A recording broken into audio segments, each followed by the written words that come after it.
Salut tout le monde. Pardon, j'ai un peu toussé parce que je suis sur fin de maladie, mais quand même un peu malade. Aujourd'hui, je viens pour parler de l'épisode 7 de NCIS à Sydney, saison 2. Ça fait pas trop sens de parler juste de l'épisode 7 comme ça, mais de toute façon, je vous ferai une vidéo bilan de la série complète quand les 10 épisodes seront sortis, d'ici trois semaines.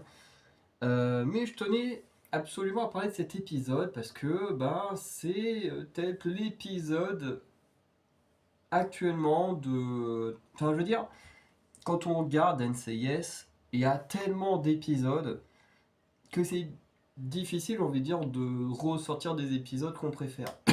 Parce que il y en a tellement, il y a tellement de trucs. Pour NCIS Sydney, comme c'est une petite série qui est assez nouvelle, un peu comme Origins, hein, forcément, même si Origins, j'ai kiffé l'épisode avec la proprio et tout, je trouvais que c'était magnifique. Bon, il n'y a pas vraiment d'enquête dans cet épisode, mais il est magnifique. Euh, Bref. Là, j'ai envie de dire, s'il y a un épisode que je retiens, que ce soit de la saison 1 et de la saison 2 de NCIS Sydney, alors vous me direz, il reste encore 3 épisodes que j'ai pas encore vus, mais je retiens énormément cet épisode-là, le numéro 7, qui se nomme Abu Souf ou Breathless en anglais, qui est, euh, qui est génial. En fait, c'est vraiment un des épisodes qui m'a le plus touché, parce que forcément, l'épisode où on s'en prend à l'enfant de Gidi, forcément, ça prend aux tripes aussi. Il y a des moments que j'aime beaucoup, hein, comme le passage sur le bateau pirate, j'aime beaucoup cet épisode-là. L'épisode où merde, Cooper et, euh, et Jackson, ils sont dans une sorte de forêt là, avec des anciens soldats là. Ouais, je sais plus c'est quel épisode, mais bref, c'est celui-là. Le suicide, nan, nan, c'était l'épisode d'avant, l'épisode 6. Ouais, c'est ça. Et l'épisode 6, pareil, il y avait des moments très très cool par rapport à Jackson. Enfin bref. En tout cas, il y a toujours des moments très cool, mais cet épisode-là, il m'a pas mal marqué déjà par son intro, qui pour moi est l'une des meilleures intros que j'ai vues d'un épisode de NCIS. Parce que les épisodes de NCIS, c'est quand même très classique. L'intro, donc je parle bien de la partie avant générique, c'est quasiment toujours la personne, enfin une personne qui se fait tuer, et du coup ensuite on lance le générique, et ensuite on a l'équipe au quotidien jusqu'à ce qu'on annonce que voilà il y a eu un meurtre ou un truc, et puis hop du coup l'équipe part enquêter sur la personne qu'on a vu mourir juste avant le générique. Il y a des cas à part, comme par exemple dans la saison 21, l'intro où Palmer découvre que de qui est mort. Bon, ça c'est peut-être l'un des débuts d'épisodes les plus tristes qui ait jamais existé de NCIS. Surtout qu'en plus c'était pas que le personnage qui était décédé, c'était aussi l'acteur qui nous manque énormément. Et voilà. Après, comme je disais, il y a des cas à part. Enfin, quoique, j'ai envie de dire, parce que je pense à l'épisode avec Cassidy, celui où Cassidy va mourir, hein, je crois que c'est saison 4 ou 5 de NCIS, un truc comme ça, où dans l'intro, c'est son équipe qui se fait buter dans une explosion et tout. Mais il y a aussi les épisodes du style prise d'otage, où là, du coup, forcément, il n'y a pas de meurtre, mais dans l'idée, vous comprenez, partie avant générique, c'est toujours en général, soit il y a un mort, soit il se passe un truc particulier. Voilà. Ici, l'intro se fait en musique et c'est trop cool. Et c'est trop cool. En plus, la musique, elle est vraiment très très bonne. C'est vraiment la musique sortie entre guillemets ce mois-ci que j'ai le plus réécouté. Voilà, j'ai vu l'épisode lundi. J'ai déjà réécouté plus de fois que certaines musiques dont je parle sur ma chaîne musicale depuis le début de l'année. Vraiment, cette musique, elle est géniale. J'adore cette musique. J'en parlerai à la fin du mois, puisque pour ceux qui ne savent pas, sur ma chaîne musicale, je fais des découvertes de clips et du coup de musique. Parce que ce qui me plaît surtout, c'est un peu l'imagerie qu'on donne et un peu ce que j'entends, parce que je suis pas un expert en musique. Mais du coup, je fais ça, donc normalement ce mois-ci il y aura 3 épisodes, donc un cette semaine, un la semaine prochaine, un dans 2 semaines. Et la dernière semaine du mois, il y aura du coup le meilleur clip et meilleure musique du mois. Donc à chaque fois du mois précédent, bien entendu. Donc là on est en avril, donc tout ce dont je vais parler sont les musiques sorties au mois de mars. À l'exception de cet épisode où je pense que je l'inclurai dans la meilleure musique, voilà. Même si ce ne sera pas du coup Big One Mars, mais une musique qui était sortie au mois d'avril. Mais comme c'est pas un vrai clip, une vraie musique, bon, je peux quasiment la caser comme je veux. Et en plus de ça, euh, j'ai vu qu'il y a des gens sur YouTube qui ont repris juste la partie de la chanson Five Walls et du coup qui l'ont mis sur YouTube. Alors je sais pas s'il y aura des problèmes de droit ou pas, je tenterai. Voilà, donc ce sera exceptionnellement une vidéo musicale que je partagerai ici. Voilà, parce que voilà, on reviendra là-dessus. Moi j'ai adoré et j'expliquerai un peu plus en détail dans la réaction à cette scène d'intro, enfin partie de scène d'intro, que j'ai beaucoup aimé. Déjà, alors, chose que j'ai beaucoup aimé dans cet épisode, c'est le fait qu'on mette en avant Bluebird. Parce que c'est vrai que depuis, enfin, dans la saison 1, je pense que j'ai pas été le seul à me plaindre qu'on ne la voyait quasiment pas. Parce que c'est vrai que Blue, on la voyait un petit peu, mais elle était très en retrait, comme le médecin légiste. Même si le médecin légiste avait quand même eu. Il a quand même. On le voit pas beaucoup, mais il a quand même ses épisodes à lui. Tu vois, t'as l'épisode dans la saison 1, justement avec la prise d'otage dans le café canin. Un truc comme ça. Dans cette, dans cette saison 2, il y a l'épisode avec l'espion et sorte de virus ou je sais pas quoi. Pareil, qui est pareil très très intéressant, qui est très touchant et voilà. Ce qui fait qu'on le voit pas beaucoup, mais dans chaque saison il y a quand même une scène, enfin un épisode avec des scènes quand même assez marquantes et que personnellement j'aime beaucoup. Et du coup, Blue, c'était un peu le seul personnage qui passe un peu à la trappe, où voilà, c'était un peu la fille un peu excentrique du groupe, parce que voilà, bah, elle est geek, hein, voilà, donc forcément elle est un peu excentrique, elle est un peu bizarre. Et ce qui est un peu con, parce que c'est quand même très cliché, hein, moi je suis un gros geek et je suis pas excentrique du tout, donc c'est un peu dommage de toujours utiliser les clichés pour les geeks, mais bon, c'est comme ça. Et, euh, et du coup, pardon. Et, euh, et du coup, oui, ce que je disais, c'est que le personnage, on le voyait quasiment pas. Je pense qu'on est beaucoup à s'en être un peu plein. Alors, pas s'en être plein dans le sens pour faire chier, mais pour dire voilà, vous avez un panel de personnages.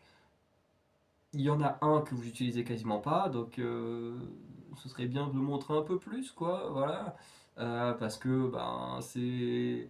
Je veux dire, c'est comme si dans l'équipe de Gibbs, vous montrez quasiment pas Adi. Parce que bon, c'est un rôle un peu similaire qu'il y a, ou que vous montrez pas Sébastien à Nouvelle-Orléans, ou que vous ne montrez pas euh, Ernie à Hawaï, ou merde, comment il s'appelle Ned, il y a Nell et merde, j'ai oublié. Oh j'ai oublié. Avec ses lunettes, le petit blondinet là. Oh putain, j'ai oublié son nom.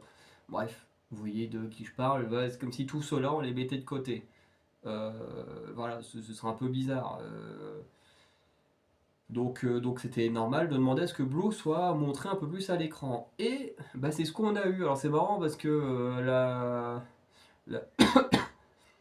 la société qui produit NCIS, ils écoutent, mais quand ils ont envie. Parce que quand le public gueule pour dire on veut une vraie fin à Hawaï, à Nouvelle-Orléans ou à Los Angeles, et que ils font la sourde oreille, et que là on dit on aimerait bien voir un peu plus Blue, Et que là, bam, bah déjà dans les épisodes, les 6 premiers épisodes, déjà Blue, on la voit un peu plus que dans dans la première saison, hein. Et là, clairement, dans cet épisode, on l'a vu plus que toutes ces apparitions de la première saison. J'exagère peut-être un peu, mais je pense qu'on n'en est pas loin si on calcule vraiment son temps d'apparition à l'écran. Et bah, du coup, avoir un épisode entier sur le personnage auquel, par exemple, moi, je peux m'identifier. Alors, les autres aussi, on peut s'y identifier d'une certaine manière, mais sur le côté un peu geek, très réservé, enfin, plus très introverti dans le cas de Blue et tout ça. En plus, fan de pop et tout. Enfin, tu vois, je me reconnais un petit peu dans son personnage par moment, parce que bah, je suis également très introverti, j'aime beaucoup la pop, notamment quand on voit l'artiste. Alors qu'il n'est pas, je crois que c'est pas une vraie chanteuse, hein, c'est une actrice du coup qui joue une chanteuse. Parce que bon, on sait que très souvent les chanteurs, chanteuses apparaissent aussi dans des films, des trucs comme ça. Voilà. Et, euh, et du coup, oui, cette chanteuse a fait beaucoup penser, comme dans Trap, à des chanteuses du style Olivia Rodrigo, que moi j'ai été voir en concert, hein, d'où j'ai acheté ce t-shirt. Euh, donc voilà, ça fait beaucoup penser à ce genre d'artiste de pop. Et moi j'aime beaucoup, donc et ça fait tu vois un petit point commun, tu dis voilà, ça fait un petit attachement en plus au personnage de Blue, et puis on va la voir beaucoup s'affirmer pendant, enfin oui, s'affirmer pendant cet épisode, et je trouve ça très plaisant parce que c'est un personnage bah, qui avant était juste là pour donner des infos quand il y avait besoin pour faire avancer les enquêtes. Et là, elle a vraiment son moment à elle, voilà, où elle va tenter de sauver cette personne, cet artiste dont elle est méga fan et tout. Et du coup, personnellement, j'ai kiffé ça. Franchement, j'ai kiffé ça. C'était trop trop bien. Et pourtant, c'est pas mon perso préféré de la série, parce que bah, comme on l'a pas vu beaucoup dans la saison 1, bah forcément, je me suis attaché à d'autres personnages. J'aime beaucoup la relation entre Cooper et Deshaun. J'aime beaucoup la relation entre Dempsey et McKay. Bah, la relation Cooper et c'est comment Rose, le nom du médecin? Non, Penrose. J'étais pas loin. Pareil, ils ont une bonne relation, mais on les voit beaucoup moins à l'écran. Mais voilà, il y a des belles choses, mais c'est vrai que bah, ces deux-là, comme on les voit moins, on a tendance à un peu moins s'attacher. Et sauf dans des épisodes spéciaux, hein, entre guillemets, où ils sont beaucoup plus mis en avant. Et là, bah, franchement, ça a fait du bien. Et puis ça a renforcé la relation avec Penrose, hein, quand elle pète un câble en disant moi je suis sûr que c'est telle personne qui a tué la victime. Voilà, je rentre pas trop dans l'histoire pour pas spoiler ceux qui n'auraient pas encore vu. Mais voilà, du coup, c'est Penrose qui vient pour lui parler et tout. D'ailleurs, je trouve qu'il y a quand même une petite incohérence là-dessus. À moins que Bluebird ne soit pas le vrai nom de Blue. Ce qui serait pas étonnant, que ce soit un pseudo et que l'on ne connaisse pas son vrai prénom. Bon, ce sera un peu bizarre d'être agent fédéral et que bah, personne ne connaisse ton vrai prénom, ça serait un peu chelou. Mais c'est vrai que elle s'appelle Bluebird Gleason. La chanson Five Walls parle justement d'un oiseau, enfin, ça parle pas forcément d'un oiseau, c'est une métaphore en fait de l'artiste qui est sous l'emprise d'une personne et qui essaye de s'en sortir, et du coup qui fait une métaphore avec un oiseau qui sort d'une cage et tout ça, bref. Et cet oiseau s'appelle Bluebird, hein, qui est du coup un oiseau bleu. Et forcément, Penrose lui pose la question, oui, du coup, ton prénom, il vient pas de nulle part, c'est en lien avec la chanson. Et c'est un peu bizarre parce que bah, du coup, que ce soit, enfin, Blue a l'air un peu plus vieille euh, que l'artiste. Je dirais pas de non plus énormément d'années, mais tu sens qu'il y a quand même un petit écart d'âge, même si c'est à peu près la même génération. Et tu te dis, bah, comment c'est possible qu'on lui ait donné le nom d'une artiste qui techniquement n'était pas encore née quand elle est née, ou qu'elles sont nées dans la même génération et donc la chanson n'existait pas encore. Enfin, c'est un peu bizarre. Sauf si Bluebird, ce n'est pas le vrai nom du personnage et qu'en fait ce n'est qu'un pseudo qu'elle utilise pour cacher son vrai nom. Ça pourrait être très intéressant. Parce que bah, justement dans cet épisode, avec tout ce que vit l'artiste, bah, du coup on sent que ça touche personnellement Blue, on sent que on va avoir des révélations à un moment donné sur le passé de Blue, très certainement un passé avec son père, au vu de ce qui se passe dans l'épisode. Et puis de toute façon, même de manière générale, dans NCIS, quasiment tous les personnages ont un problème avec leur père. Franchement, je pense qu'on peut compter sur le bout des doigts des personnages qui ont une relation saine avec leur père. Je pense qu'on peut vraiment les compter sur le bout des doigts. Parce que quand j'y réfléchis, Gibbs c'était compliqué, Dinodo c'était compliqué, Maggie c'était compliqué, Ziva c'était compliqué, Kate je me souviens pas.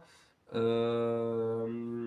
le nom de l'actrice là, Emily Wickersham, c'était Bishop, je me souviens pas la relation avec son père. Torres, bah, c'est plutôt. En fait, comme il voit pas son père, c'est facile là, que ce soit pas compliqué. Parker, c'est compliqué par moment, même si j'ai beaucoup aimé l'épisode avec son père et qu'il y a eu récemment, qui était très touchant également. Mais ils ont quand même une relation compliquée. Bon, bah, Jess, pareil, c'est pas non plus aussi compliqué que Dinozo, mais bon, ça reste compliqué par rapport à l'histoire sur son avenir et tout. Palmer, bon, lui, Palmer, il a eu un beau-père compliqué, mais son père, on sait pas trop. De qui, je me souviens plus. Et après, si on part dans les spin-offs, c'est pareil, hein, quand tu regardes Pride, son père, il était en prison. La salle de mémoire, il avait pas un très bon père. Euh, les autres, je me souviens plus pour tous, mais il n'y avait pas tous de mémoire des très bonnes relations. Bon, à Los Angeles, on a quand même Dix qui a dû tirer sur son père. Bon, Kalen, c'est compliqué aussi. Sam en vrai, Sam, ça va. Je crois que c'est peut-être un des rares persos qui s'entend très bien avec son père. Euh, et après, les autres, Kenzie, bah, son père il est mort, donc voilà. Et après, les autres, j'ai pas de souvenir pour tous. Mais bref, dans la majorité des cas, les persos ont un problème avec leur père. Alors, c'est pas un problème au point où ils se détestent tous, comme Dix qui a tiré sur son père, mais ils ont tous quand même une relation un peu conflictuelle, un peu compliquée avec leur père. Moins avec leur mère, même si Dix a quand même une relation très particulière avec sa mère. Euh, mais, euh, mais du coup, c'est quelque chose. Enfin, techniquement, Kalen, il a une histoire compliquée avec sa mère de cœur, hein. C'est parfois un peu compliqué. Mais, euh, mais du coup, je me suis toujours posé la question si les producteurs, ceux qui ont créé NCIS, s'ils n'avaient pas un problème avec leur père, parce que je me dis, c'est un truc de fou, quasiment tous les persos ont un problème avec leur père, ou alors ils sont tous mariés, divorcés un millier de fois, enfin c'est un truc de fou. Parce que bon, t'as Gibbs qui s'est marié plein de fois, t'as Pride aussi, bref. Euh, bon, après, il y en a qui divorcent, enfin qui divorcent pas, mais qui doivent refaire leur vie parce que bah, leur femme ou leur homme meurt, enfin bref.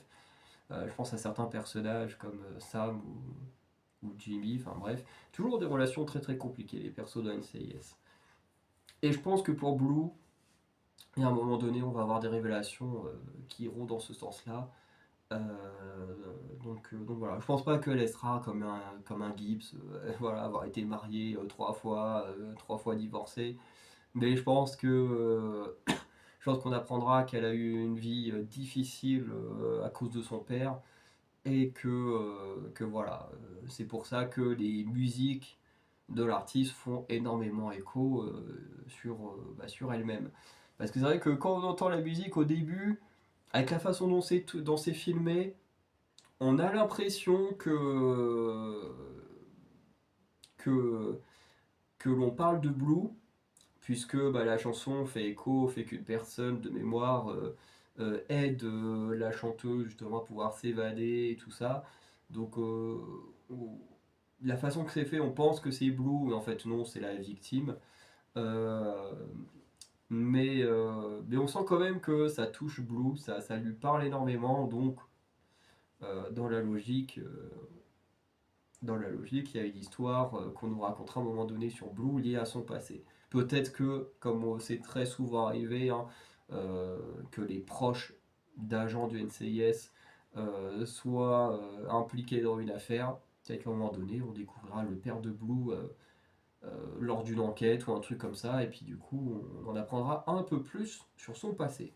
Mais moi, en tout cas, j'en suis sûr qu'il y a une connerie du genre là-dedans par rapport à son père et son passé. Peut-être qu'on apprendra son vrai nom et puis qu'elle a décidé de s'appeler Bluebird. Peut-être que c'est son vrai nom, mais en tout cas, si c'est lié à la chanson, bah, c'est pas logique, puisqu'une chanson qui date d'il y a 2-3 ans, alors que le personnage a peut-être bientôt 30 ans.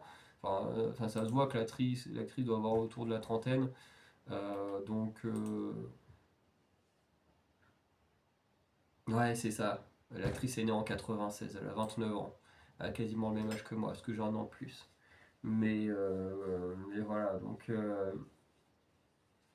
j'ai envie de dire, là-dessus sur le nom, il y a un truc qui est pas très logique. Sophie, elle a changé de nom. Voilà, changement d'identité.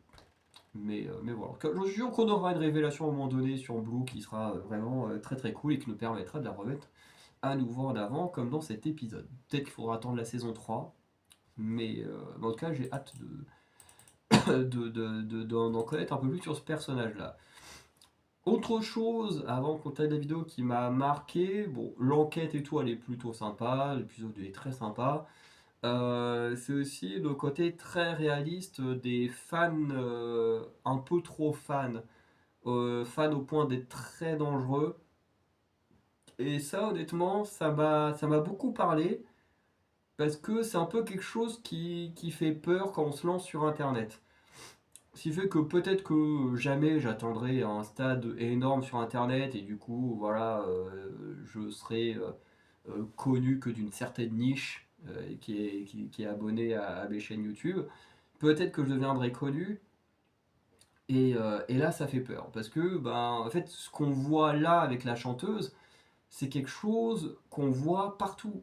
En fait, avec tout le monde, et peu importe que ce soit acteur, chanteur, youtubeur, machin, tant que tu es connu et que t'as des fans, on voit ça partout.